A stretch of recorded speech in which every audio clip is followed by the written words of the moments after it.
The Silverado and Sierra combined outsell any other vehicle in the United States, but if you're in the market for one, you should really do your research, because there's one glaring issue with certain engine choices that could cost you thousands of dollars and a lot of frustration. Watch this video before you buy one so you know what you're getting into, and if you're already an owner, there are some measures you can take to reduce your chances of having this issue. New Silverado and Sierras come with 4 engine choices. First is the entry-level 2.7-liter turbo 4-cylinder, which makes a surprisingly good 310 horsepower and 420 pound-feet of torque. Next, you have one of the most common options, the 5.3-liter V8, making 355 horsepower and 383 pound-feet of torque. The 6.2-liter V8 is basically the same engine as the 5.3, putting out a more powerful 420 horsepower and 460 pound-feet of torque. Both of these V8 options have been around for a couple of decades since GM did away with their 5.7-liter V8. Additionally, there's the 3-liter inline 6-cylinder turbo diesel made by Duramax. The 5.3 and 6.2-liter V8 is where the problem stands. Ever since GM introduced fuel-saving measures for the 2007 model versions of these engines, there have been lifter failures, which equates to an expensive repair. The lifter problems in GM's 5.3-liter and 6.2-liter V8 engines and those equipped with active fuel management, or in the later years, dynamic fuel management, have been a recurring issue for many owners. Lifters, which are responsible for controlling the movement of the engine's valves, are prone to collapsing or failing, leading to symptoms like tapping noises, misfiring, and reduced engine performance. Basically, the lifters are meant to collapse, allowing the engine to operate on a reduced number of cylinders. Rather than running on 8 cylinders at all times and burning a lot of gas, the engines run on fewer cylinders and are supposed to be more efficient. Unfortunately, even though it does save a little bit of fuel, it leads to major problems.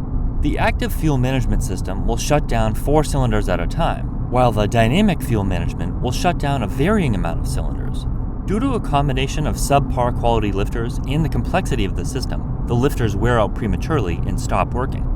These failures are caused from the increased complexity of cylinder deactivation systems, and in some cases, manufacturing defects.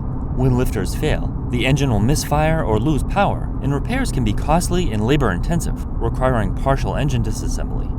While GM has made updates to address the problems in newer models, lifter issues remain a major concern, especially for trucks with high mileage or inconsistent maintenance.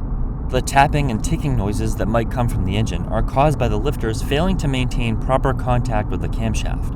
As the problem progresses, you might experience misfires, reduced engine power, or a check engine light, which typically indicates issues like a stuck lifter or a collapsed one. Rough idling or hesitation during acceleration can also be signs, as the affected cylinder might not function properly. In more severe cases, lifter failure can lead to major engine damage, making it critical to address these symptoms right away to avoid costly repairs.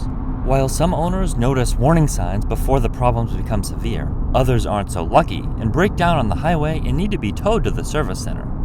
Engines are failing with less than 1,000 miles on them, and while failures are more common at higher mileage, even brand new or nearly new vehicles are frequently returning to the dealer for major engine repairs. Don't assume that buying a new car means you're safe from issues, or that once it's fixed, the problem is solved for good. Dealers reportedly only replace the lifters that have failed, leaving the others at risk of failing down the line. Hopefully that happens while the vehicle is still under warranty. On top of that, bad lifters can release metal shavings into the oil, potentially causing further damage. Spotting the problem early and getting it fixed quickly is critical to minimizing long-term issues. Unfortunately, even 2024 models are experiencing these issues, so even though we'd like to assume they've been properly addressed over the years, it doesn't appear that way. The failure rate doesn't appear to be extremely high. While GM hasn't released official data, it's estimated that around 2 to 3% of these V8 engines experience lifter failure. For comparison, a well-built engine should typically have a failure rate below 1%. A well-built V8 should last for many years without major problems, like they did before cylinder deactivation technology was introduced. Let's say your chances of lifter failure are 2%. If you do half of your driving in town and half out of town, you have a 1% chance of having the problem when you're far from home. What if you rely on your vehicle for work and a breakdown ends up costing you more than just the repair bill, like lost time, towing fees, and delayed jobs? Or what if you primarily use it to haul around your family? Imagine breaking down at night in the middle of nowhere without cell service. That's a situation no one wants to be in when they're forking out more than $70,000 for a new truck. Many owners shut off the cylinder deactivation by using an aftermarket programmer. Disabling it, either through an aftermarket tuner or custom reprogramming of the truck's ECU, allows the engine to run on all cylinders full time, providing better performance and potentially extending the engine life. However, this will void your factory warranty, so it's not really something you want to do while within the warranty period. This change does help reduce the chances of the problem by stopping the lifters from constantly collapsing, deactivating, and reactivating while you're driving. It does make the engine a bit more reliable, but it only fixes part of the issue. The lifters are still problematic because of their delicate design, so they're still likely to fail at some point. Even without the extra wear and tear from the constant activation and deactivation, the lifters are a weak spot in the engine, so while this change helps, it doesn't completely solve the problem, and issues can still pop up down the road. 2021 seems to be the least reliable year for these GM V8s. 2021 models were fitted with even worse lifters. GM attributed part of the problem to supplier manufacturing defects. Consumer Reports has consistently rated the Silverado and Sierra poorly for reliability, with most model years falling into the worse than average or much worse than average categories.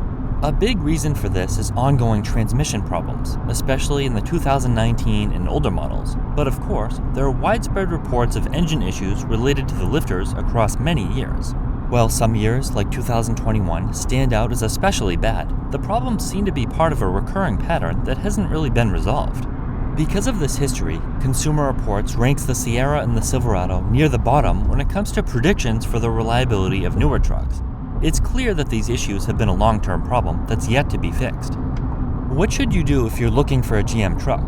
You have a few options. Avoid the 5.3 and 6.2. This is a tough one because that's a big reason people like these trucks to begin with.